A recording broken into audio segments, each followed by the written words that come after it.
Hey, welcome. Merry Christmas, one and all. 90 minutes unplugged, where we look back at Tottenham versus Everton.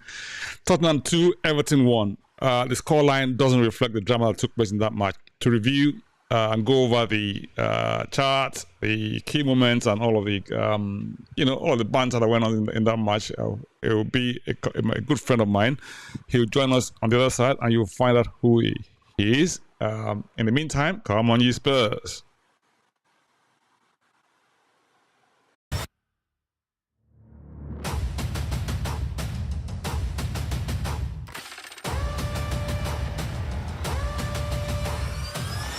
Come on, you Spurs.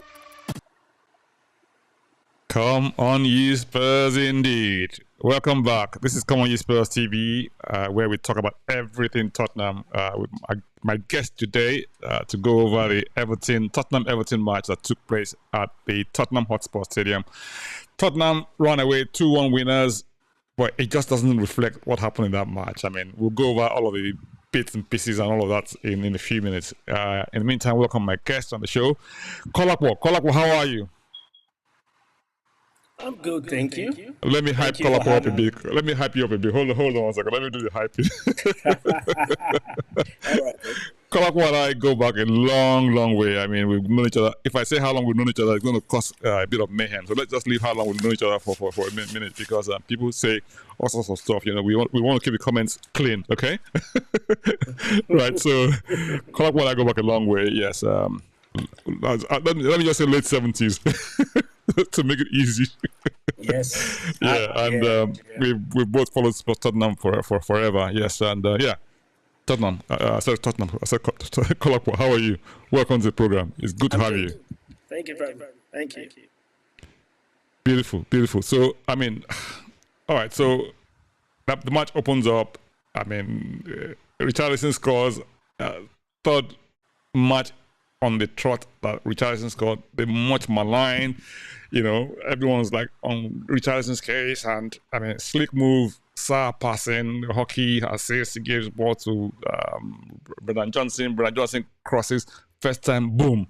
I think, my God, we're on a roll today. And next few minutes, we have, I mean, mayhem in the Everton box. Sun latches on, 2-0, and we play some slick football back and forth, and we're, I mean, on a cruise. I mean, I was saying we're tapping soccer, as we say in Nigeria. You know, we're tapping soccer. And then all of a sudden, the whole thing just changes. I mean, tell me, what did you think of this match? It was a bit topsy-turvy. I'm a bit disappointed in the players. I think they lose their concentration very often. And I think they're also too, the attitude sometimes is nonchalant, which sort of infuriates diehards like us. You have a job to do it professionally. I mean, if they're taking their chances in the early stages, and Johnson has taken his own chance, before we scored the second goal, it will have been 3-0. Confidence of Everton will have gone. And then you start, tapping football, but you just do a professional job. That's what the Man U of old used to do. They come in, they do the job, and that's it. You can't come back. But 2-0, there's hope. So you look at the game sometimes and you're thinking, what are these guys on? Why are you giving them that opportunity? And we were lucky. You look at that foul on Romero. I mean, sorry, on the defender, the other Brazilian. What's his name? Oh gosh, his name's gone off my head now. Emerson. Emerson. It was a foul, but hey, that's how we lost the game against Newcastle last season. It was a foul. Wilson against Loris, it was a foul, but we didn't get a foul, and they scored. So you don't take chances like that. You just make sure you keep everything, neat and tidy. That's why it's frustrating, and that's why when you said the scoreline did chances, they could have scored like 4 or 5. Thank God they only scored one. Well, only one was legit. They scored another one that wasn't legit. But like we say, there are some games that we deserve to win that we lost. As we had the raw work green today, thank God. Yeah, I mean, this is one game when you look at the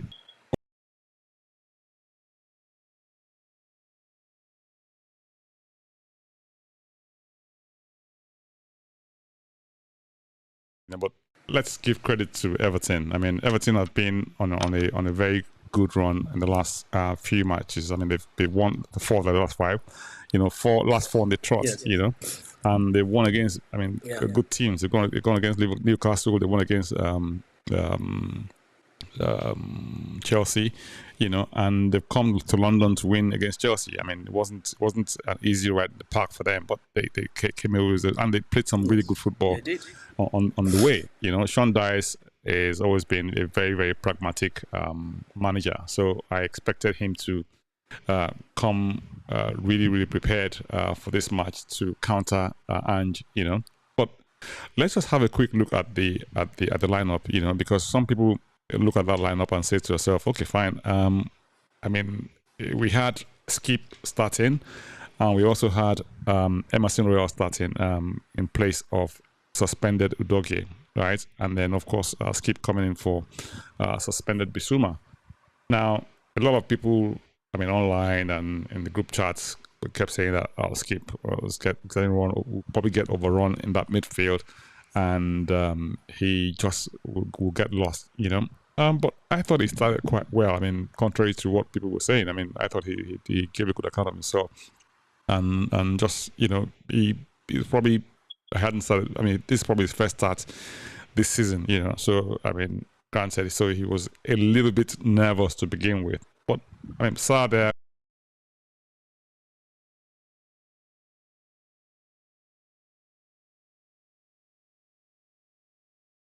That little bit of lack of rhythm, if you like, because of the Udogie came in. Sorry, Emerson came in for Udogie, and Sarr was in middle. Sorry, Skip was in the middle with Sarr. It just seemed to be something not quite there as a result of that. I don't know if you come up with that same opinion. Before you sort of say anything, I just want to say to people who are watching, if you're watching this live, leave your comment in the comment section below. We'd love to hear from you. And if you're watching this as a recording, we'd also love to hear from you as well. Let's hear your thoughts. If you agree with what we say, please let us know. If we disagree, tell us why, and yeah, we'll respond accordingly. So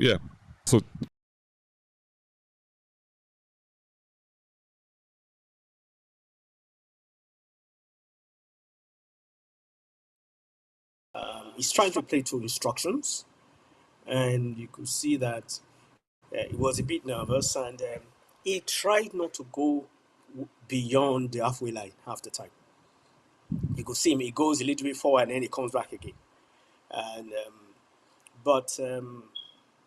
he, well, I guess it was useful in the midfield, breaking up the play anytime he could. But our midfield wasn't as commanding as it used to be. I guess, and again, the Everton boys were they were really physical as well, and I felt the referee was a bit lenient with them because they were very physical. Yeah, I guess that's probably an understatement. Referee lenient with them. I thought it was abysmal. If you ask me, but there you go. Yeah. We need to be more physical in our game. We can't be playing football in England and you want to be playing tapping football all the time. There are days when you need to really put your body on the line, and I didn't see that today.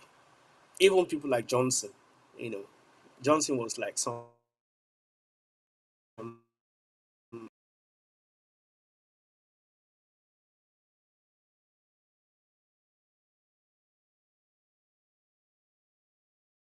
Going on, but yeah, I mean, small things on the floor. Oh, right. So I mean, looking at the lineup, it looked a little bit shaky because of the lack of rhythm. Like I said, maybe they hadn't quite played together because of those two, and it was sort of critical positions, if you like. Because if you think about how Ange plays. He has the inverted fullbacks, Poro and Udogie, and Emerson this time had to sort of take Udogie's role. He did okay reasonably because he wasn't under too much pressure, but you could see that Everton were on the press very, very early in the game, but they kind of like, how do I put it? They kind of timed their press to almost to perfection at times, but they kept what you might call being hesitant to begin with, which obviously gave Romero the time and the space to sort of spray passes to the middle to Skip, and Skip obviously also sort of gave a reasonable account of himself in trying to do the half turns and get out of difficult situations. Now, I thought for the first goal, if you look at how that first goal was crafted, that was a masterful move. You had Poro, you had Sarr, and then you had Johnson, and that pass from Sarr to Johnson was just inch perfect, and he just left it and boom, Richarlison. Now, whatever you say about Richarlison is back on his goal scoring trip. Let's just have a look at Richarlison. I think his renaissance has begun. We said in our last two post-match reviews that look, he scored three. This is the fourth goal in 3 matches. I mean, I think some critics will get off his back now. What do you think? Well, I think one of the things that we need to bear in mind is this: class doesn't become crass overnight. Whatever the Brazilian national team coach saw in him must mean he's a class player, because he plays for Brazil regularly. He might have mental issues, whatever, but he's overcome that now, and we can see the class coming out of him now. That was what we paid £16 million for. So I think I'm glad he's come into his own. He's playing well, and we need the strike force to be playing well. We do miss Kane, but hey, these guys are trying their best, and they're putting in. If you can put in an average of 2-3 goals every match, we'll do well. So I think for me, he played very well. His comeback. This is the Richarlison we saw when he went to Everton. I mean, 53 goals in how many seasons? He had an average of like 10, 12 goals every season. That's good for a striker, And they weren't the best of teams then, so he wasn't getting good service, and he could get like 12. I mean, he was there for 4 seasons, so he definitely scored more than 13 goals every season. So that's something. Yeah, I mean, I think. Sorry to interrupt you. Yeah, it's okay. And that's where I was going to stop. Yeah, okay. So Richarlison back on the score sheet for the 4th time in 3 games, and it looked like we were going to score more. I mean, a chance came in for shortly after the goal. A chance came in for Brennan Johnson, and how he missed that chance is beyond me. But the key with handball is that we constantly create opportunities, and those opportunities just kept coming in thick and fast in the first part of the second half, sorry, or the first half. I kept saying to myself, I hope we score at least 3 goals this while we're ahead like this, because the football was slick, it was effective, it was a joy to watch. It was back heels, flicks here and there. It was really, really majestic football. I loved that part of that first half, right?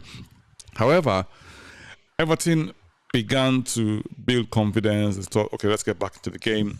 And they started to create opportunities of their own as well. Now, the nature of handball, like we know, is that ability to be able to sort of prevent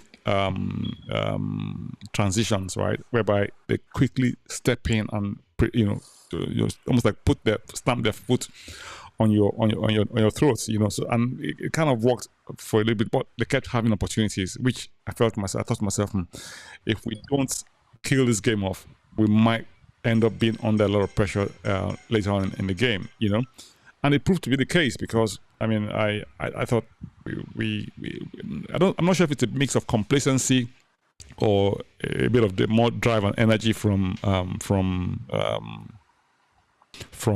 Everton. Because if you look at Everton, I mean, they had a lot of chances. They created a lot of chances in that first half. Even though, I mean, if you think, we had one chance from, what's that guy's name? Harrison, the guy who went from Bournemouth to and then we had the chance. There was a chance from Calvert-Lewin as well. And then when they brought on.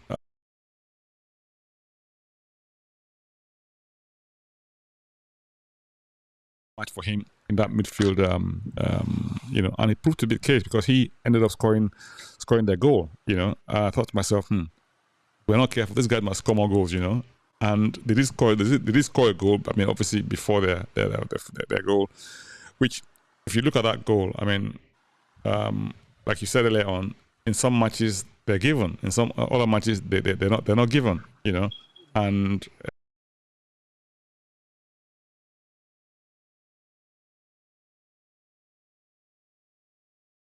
Sigh of relief from Spurs fans, Yeah, so that was I got lost the sound, got lost for a few seconds there. I was saying that the what's called players, the opportunities we had were in a way, how do I put this now? We created a lot of good opportunities, but they also had good chances, and part of that as a result of the change in the midfield and the bottom, and it was just keep forward. Skip just wasn't a good match for him. Now, what did you think of the substitutions? Let's just have a quick look at the substitutions. What did you think? I saw him taking off. Okay, Romero had to go off injured in the first half, so we had to bring on Dyer in his place, and he didn't have a lot to do as such because there wasn't a lot of threats on his part of the pitch. A lot of the threat was coming from the left hand side where Emerson and Davies were, and when they brought on Arnold Danjuma, Danjuma was like, my goodness, he created a lot of havoc in that space. I thought to myself, this is going to be one of those classic stories of a guy who we sold or we let go and coming back to haunt us, and he nearly did.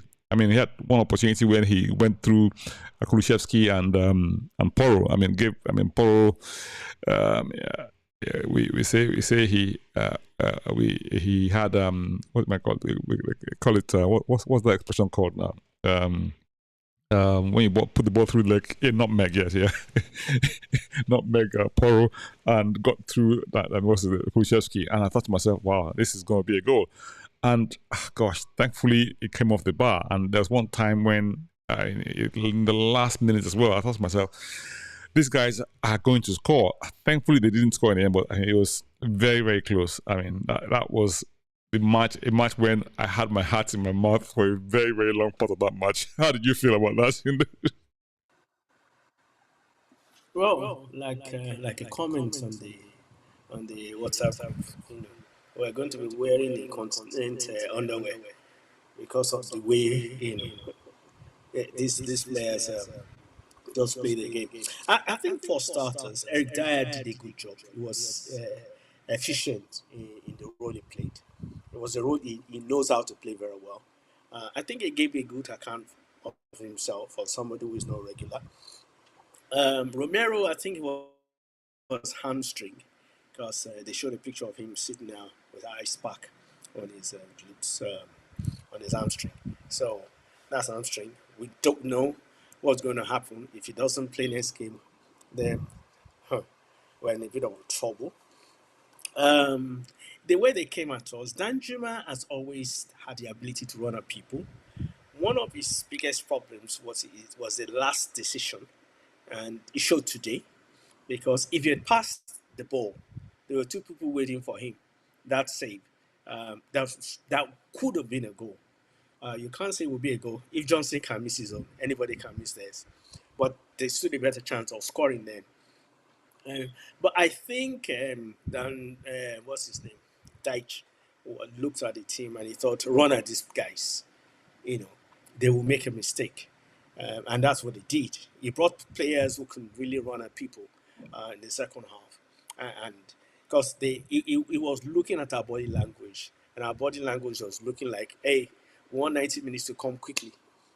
So he thought, let me stick it to these guys. And that's what he did.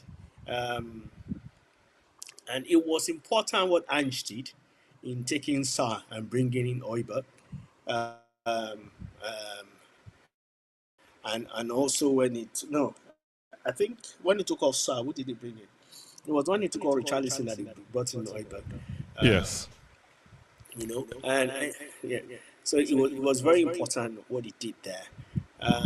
But our body language was, they didn't have the confidence that the 9-man team against Chelsea had. Can you imagine that? 11 players, and they weren't as confident as that 9-man team against Chelsea. That 9-man team was phenomenal. I know. And that's You what know, we I expect think from it's part of one of those back to wall performances again in that Chelsea match. Even though we lost 4-1, I mean, it didn't quite reflect what happened in the match in terms of the way we approached that game. Now, let's just have a quick look at some of the comments that are coming in. Thank you very much, Chris Peters, joining us. I don't know where you're joining us from, but thank you. Let us know where you're joining us from. It says Arsenal and Liverpool are 1-1 at the moment. I think Arsenal went ahead in the 4th minute. I'm not sure who scored that goal in that match, but Liverpool are level now. And for them, but I don't know. yes. And then he also says that Richarlison had that hip injury, and since then, since the surgery, he's looked good. That's correct. Thanks very much, Chris. Please just keep your comments coming in. He also said, big up, Sergi. Thank you so much. I think Ange was making sure anyone on 4 yellows doesn't get another one. So hence the sub. I see, right? So that's why he made those substitutions. Well done. Thanks for pointing that out for us. What do we know? Thank you, Chris. Keep the comments coming in. This is Common Use Spurs TV. Where we talk about everything Tottenham. So yes, it's keep them coming in. Right. Moving on. So we lost Romero to an injury. So we lost another defender.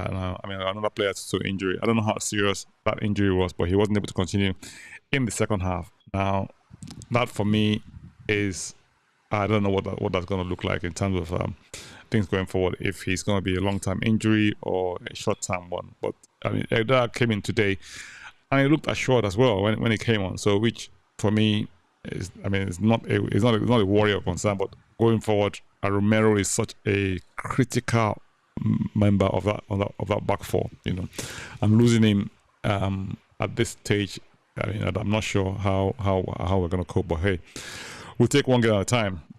As we say, in and we trust. So we'll see how that plays out. But yeah, what do you think is going to go up? January can't come quick enough. I think in terms of bolstering that back line. True. There's talk of bringing in more defenders. We don't know when that's going to happen. They're ready to pay the amount of money they're asking. But the good thing,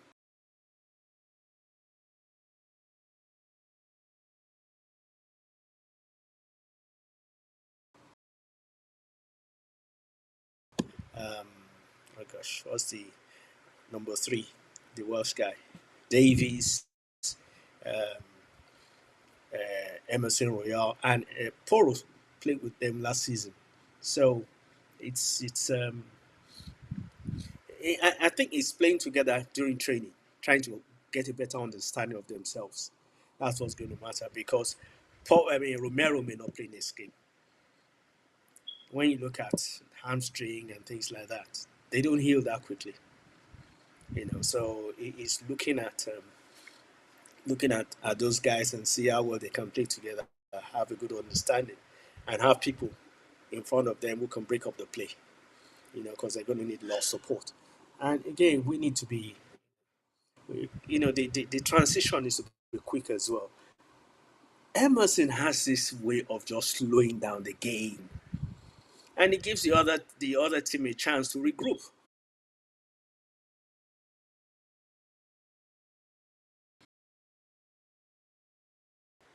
The manager has right. I was saying that one of the things about transitions in matches of this nature is that if you don't make the right decision at the right time, it kind of impacts on the ability to sort of launch that attack. I think it happened once or twice. Not only Emerson, there's a point when I suspect that I think Kulusevski in my opinion, made the wrong choice of his pass when he passed to Son instead of Johnson. Because for me, I mean, Johnson was in a much better position, you know. And there's one point in the match as well when I'm not sure who had the ball, but he just missed one half of what you might call a millisecond, and he didn't release the ball to Son.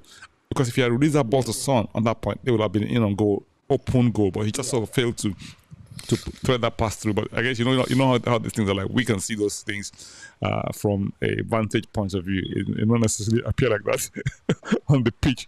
And Lo Celso, I thought when Lo Celso came on, he was able to sort of thread those sort of passes because that's what he's really good at. You know, he has the ability to sort of thread passes to sort of open up the defense. But he is just recovering from injury, so he only had like a 20-minute cameo at the end. I think he came on the 78th minute or so. I can't remember. About 78th minute or so. So yeah, he didn't have that much run in the team, but he did when he did come on. He had. They were very aware of him, though. They were wary of him. Yes. He gave a good account of himself, you know. That was quite pleasing from our perspective. Now, all right, so Ange had to make some substitutions. Well, a couple of them enforced, and he kept on more or less the whole of the front line. Now, one of the things we've had in the past has been the fact that people have said that, okay, our back line has been okay, the midfield has been good, but the front line hasn't been effective.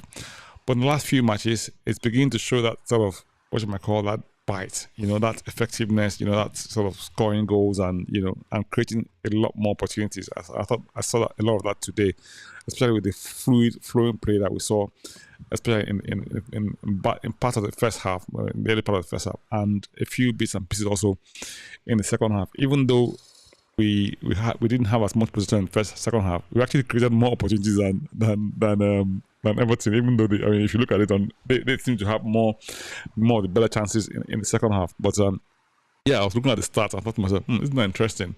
I thought we didn't play as well as we did in the first half, but we turned out that we actually created a lot more opportunities than we did and than Everton in the second half. Right, let's have a quick run through of players, and let's see. Vicario, what do you think of Vicario today?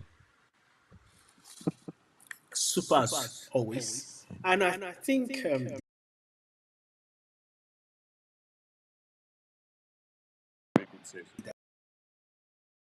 know, about Vicario for me, I think it's always an 8 or a 9.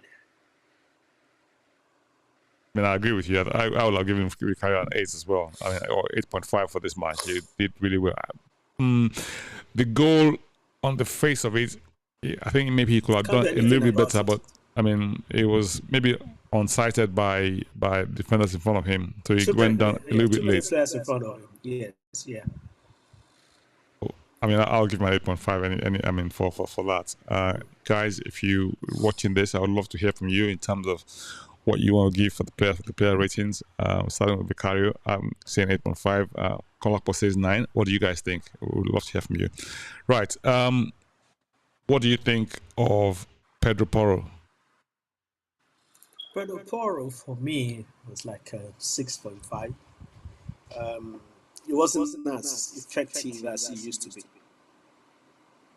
Okay, I would give Porro a 7. I thought he did really well, because there was one pass at one point he gave that was such a fantastic crossfield pass, you know, and it just literally opened up the Everton defense, and he did quite a few of those, you know. But the only what you might call blot in his copybook was that he dived in 1 or 2 times, and which didn't help his cause. There was a time when he and Kulusevski were, what's the word? Trying to hold up Danjuma, and he got me. I thought to myself,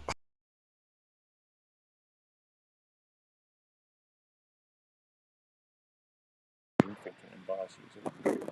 that occasion. So yeah, all I was giving a 7.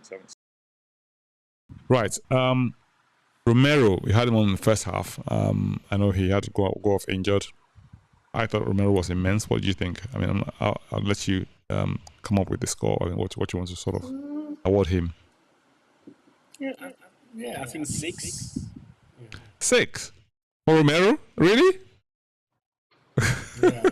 you're a bit stingy. Maybe because I expected more from him. You know, it wasn't an all-round good performance by the team. Yeah, we won, but it wasn't. Yeah, but there was one last ditch tackle that he made. I mean,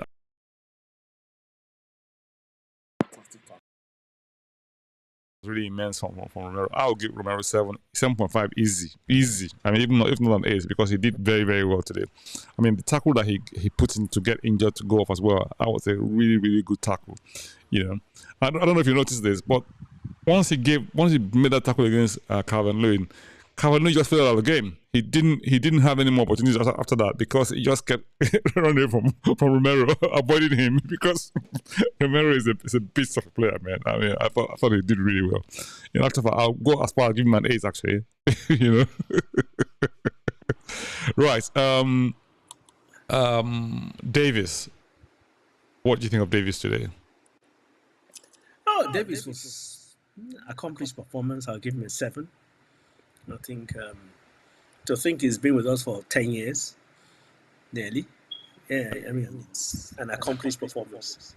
Yeah, I mean, Davis is one of those players who who just keeps defying the odds, because a lot of people, I mean, a lot of Spurs fans write him off. I mean, I'm not in that category. I'm in the category of guys who actually rate Davis highly, and on his consistency, on his application and dedication, he's almost so reliable. You know, he's like he has a good reading of the game. He has endeavor. He has that grit, you know, that you need in any team. And he's just that sort of player that what you might call like the teacher's pet, if you like.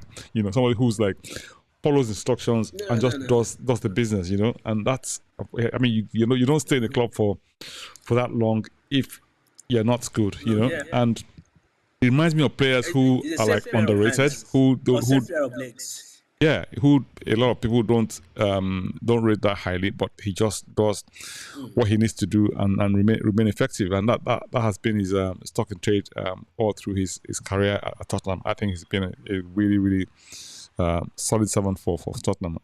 Kudos to him. I'll give him a 7.5 easy for this match. Yeah. I mean, he joined at age 20 and he's been here 10 years. You know, he's a still pair of legs. You know, and he's just somebody who does. It's not exceptional, but he's good. You know, he's just good at what he does. So I mean, for me, yeah, I might even up it to 7.5. Yeah. Okay, so let's have a quick look at Emerson. Emerson came in for Udogie, and Udogie obviously was suspended for this match. So Emerson, I mean, I thought he gave a reasonable account of himself. However, he made some few boo-boos in the match, which almost cost us. I mean, the first one was obviously the one that he got fouled, and obviously led to the goal that was ruled out. But I mean, like you said earlier on, in some matches we've been.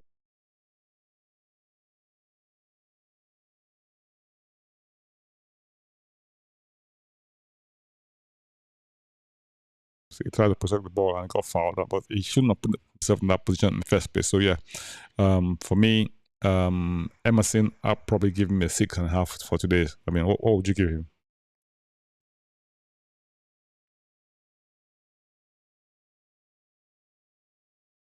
It was the weakest link, and I mean, if you look at that foul, it was a foul, but the linesman was 12 yards from him, didn't give it. The guy took out his standing leg, you know, but he didn't give it. But he put himself in that position. He's always using his body, and then he's looking to go down and his last touch. You know, it's a game that other players look at you and say, okay, this is what I'm going to do. You know, yes, you can choose the body, you know, but you stand strong. And if you fall down, you know, the officials know that, yes, you stood strong. You must have taken something for you to fall down. So for me, I love this. Sorry to interrupt you. Yeah. Welcome on, gentlemen. I'm here on official duty. It's talked about Mr. Levy to keep an eye on sports YouTubers. Thank you very much for coming, Donna Colin. Thank you, please put in a good word for us. Yes, we're doing Mr. Levy's bidding, right? And I think we need to tell her as well. We're going to need some incontinent hands. So please, yes.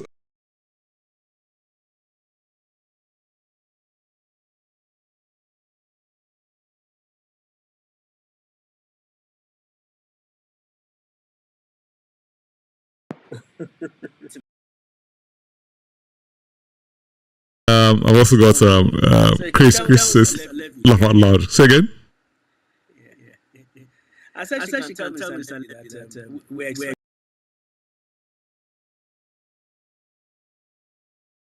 What happened there? I think we lost you for a second. Yeah, we said. Yeah, what did you say? She said, Mr. Levi. He should put he should put his hand in his pocket and buy us some players in January. Yeah, so we're coming up to January, and the transfer window is about to open, and everyone's looking at reinforcements, and there've been rumors about saying that we're interested in Todibo, the guy, the French defender, who that is from Nice, and he used to play for Barcelona apparently, and he's putting in a good shift, and he's the subject of so many points of interest. Apparently, Man United are also interested in him. The reports out that Man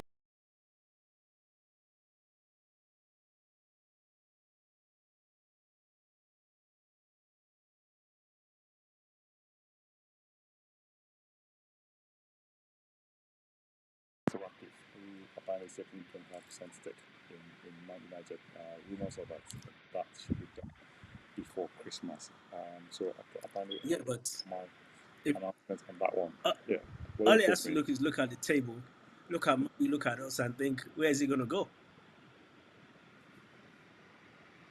Say that again. Sorry, I missed that. What did you say? What he has to do is look at.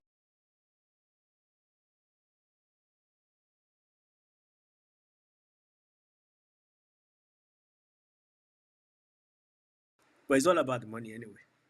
Apparently so, yeah. So we kind of lost you for a few seconds there. You were saying about if he wants to make a choice, all he has to do is look at the table, and that will help him make his choice, right? Given the fact that Man United are about 7th or 8th on the league table now, and Tottenham are 4th, and think 4th at Christmas. Not a bad place to be in. I think about 4 points off the top of the league, if I recall. I'm not quite sure what the numbers look like, but I'll have a look in a minute and I'll check and confirm. Yeah, so for us, I think it's one of these things where in matches of this nature, you're going to come across tough matches. You're going to come across matches where you don't play that well, and the thing is to display the grit, display the tenacity and the drive to sort of come away with the result. We scraped through a result today, if you ask me, because we were under the cosh for very long periods, and in the end, we just sort of came through, and that was pleasing from the outcome perspective. Like you said at the beginning of this of the program, there have been matches when we played really well and we haven't got hard results. I mean, we played well against Villa.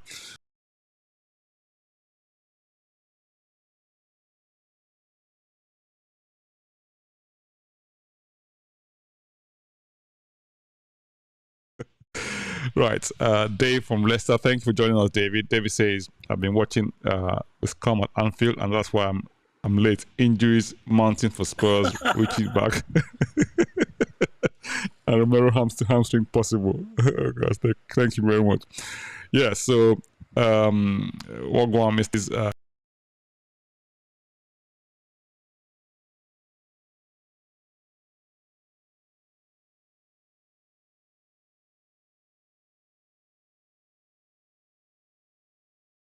Our most ardent viewers on this channel. We love you, Dave. Thanks for keeping your comments. Thanks for your comments. Yes, how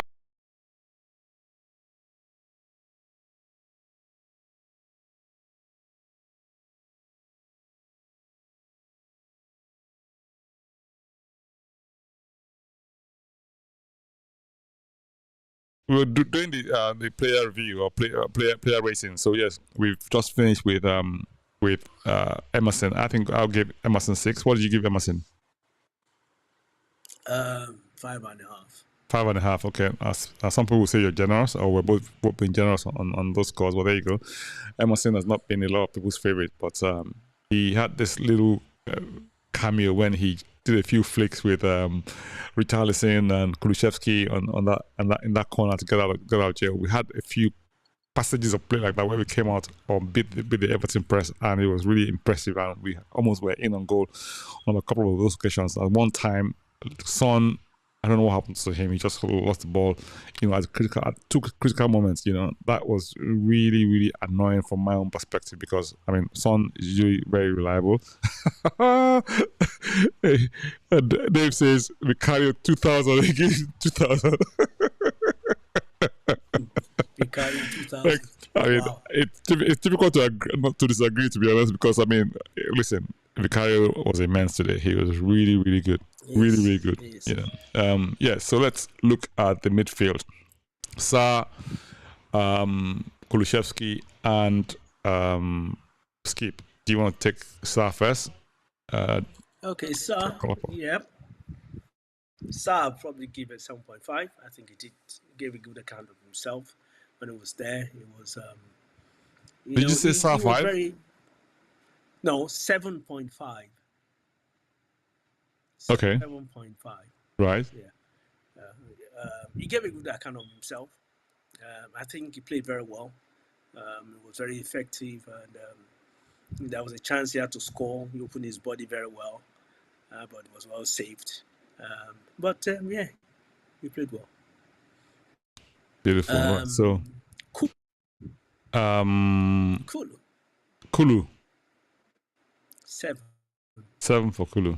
Okay. This is not the And Mr. Skip. Skip 6. 6 for Skip. Right. Okay. So, in my opinion, I would have given Sarr 7.5 as well, if not an 8. Give.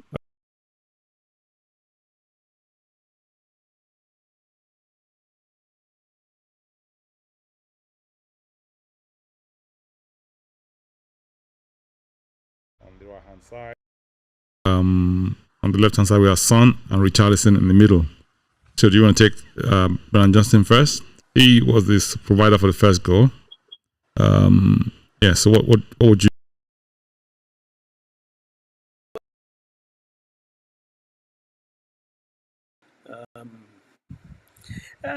7.58 for Richarlison. Johnson, I'll give 6.5. Son, 6.5. Okay. So let's have a look at what people are saying for the score, for the player ratings. Dave Clark is being very generous to Vicario. He's giving 2,000, like we said earlier on. For Paulo, he's given Paulo 6. For Romero, he's been also generous as well. He says he wants to give Romero 7. We also want to give Vicario equals Venom. That's correct. I can't disagree more. I can't agree more on that. And also we have Davies 6.5. Said Dyer, no comments. I don't think Dyer did that bad today, to be honest. He didn't do that badly, to be honest. I don't think he did. He didn't do bad. He didn't do badly at all. Yeah, so that's, and then Chris Peter says Dave Clark, he doesn't want to be here. Well, I guess that's one point of view about Dyer, because apparently he's possibly going to go in January. I don't know for sure, but that's the rumor. Hey, and Royal, it says Royal 5. I know he's playing on the wrong side, but he hasn't even got a good leg. Laugh out loud. Goodness. Someone says Dyer's price went down another few million. Oh wow, okay. Skip 6 minus 1 according to Dave Clark. But for that ridiculous pass in injury time, which Johnson berated him for. Yes, there was one pass when he had Johnson on his right hand side, and he just put the ball out into touch. That was so annoying. We had a break on that point, Chris Peter says he didn't see the game, but Vicario is a 9. Sarr Dynamo 7. Okay, fantastic.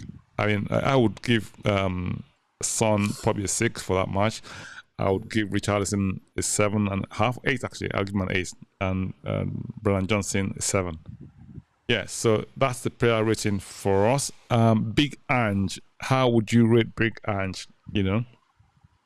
Yes, Spurs pass Johnson for the first setup for the first goal was special. I can't disagree. Can't disagree with that. Keep the comments coming in. Come on, Spurs TV. It's interactive. I'm happy for all the comments coming in. Thank you so much for that. Right, Kulu 7 according to David. But things didn't come off today for him, which is true. I mean, they don't come off every day, but he gave a good account of himself as always. Yeah, he played a good part in one of the goals as well, because it was him, it was Sarr, I think him, Sarr, and Johnson for that first goal. Richarlison committed and a goal. Oh, is that David actually given Richarlison the 7? Oh wow, Dave has been one of Richarlison's fiercest critics on here. I guess he's proving his critics wrong now, as banging in the goals, 4 goals in the last 3 matches. Big up Richarlison. Richarlison Renaissance underway. We're happy. Tottenham are winning game.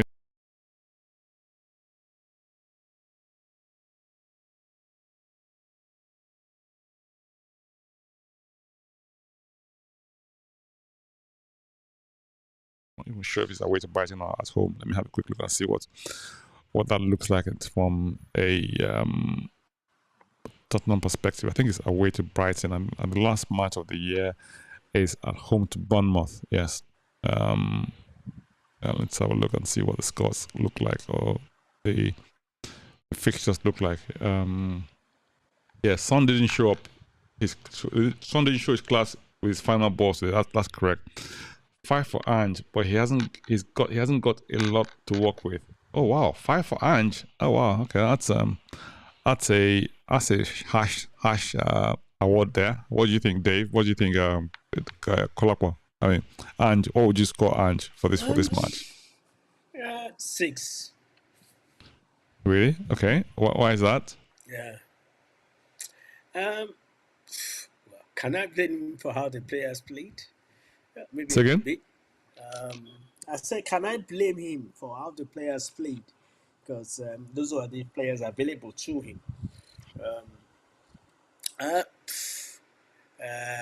Yeah, maybe 6.5. Okay. But there wasn't any masterpiece tactics, so to speak. It didn't change things when things were looking. Because number one, the way they came at us, everybody now is disrupt the way Spurs plays. We must have a strategy. If they disrupt this play this way, then you play this other way. But we just have, one strategy. And for me, I think when you've been found out, you've been found out. So look for another way. Interesting. Right. Let's hear from Dave Clark. Dave says Son didn't show his class with his final ball today. We said that, yeah. And then also Johnson, 7 but -1 for that missed chance. That should have put us 3 up. Yes, that's correct. So yes. Yeah. That's a summary of that. It was a big miss. It was a big miss. So yeah, our next match is against Brighton away, Thursday 28th. That's a tough one. It's a tough one. It's a tough one. It's a really tough one. And then we got at home to Bournemouth on New Year's Eve on Sunday. So yeah, we very much look forward to that. Ange 7. I will give Ange 7. Like I said, didn't agree with his sub when Richarlison came off. He should have put on Veliz on the field to stay on the front foot, but put a midfield player and allowed Everton to take over the game. Okay, I mean, so you see, this is where you win. It's one of these when people say, "Oh, Ange has only one."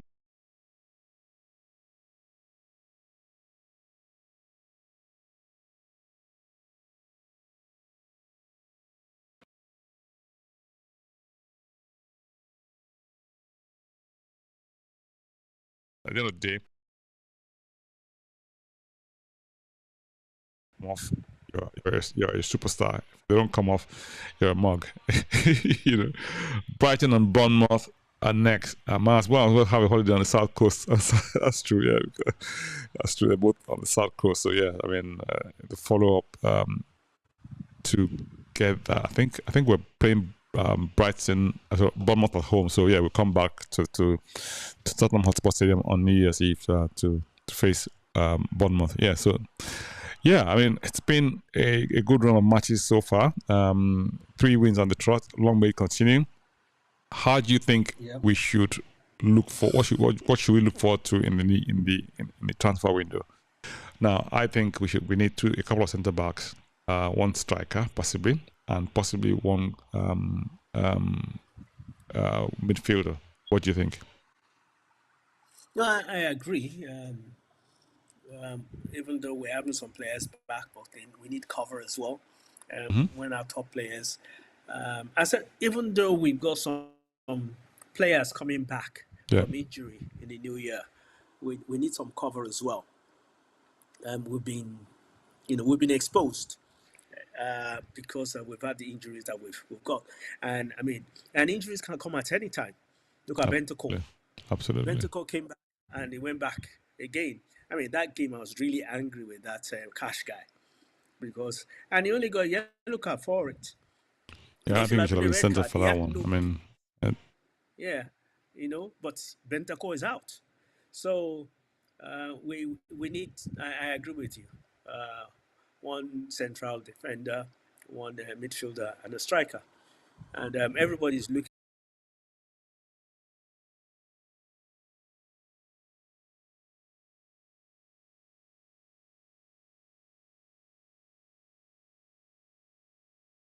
With 3 points, win, and I mean, it wasn't pretty at times.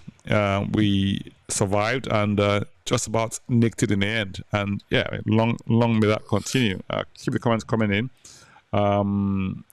It says Chris Peter says we need a defender early in the window. That's correct. And Brighton Rock. Right, so look. Okay, Chris Peter says Brighton Rock. Okay, right. Yeah, thank you so much, guys. Thanks for joining us today. Kolapo, it's been a pleasure having you. It's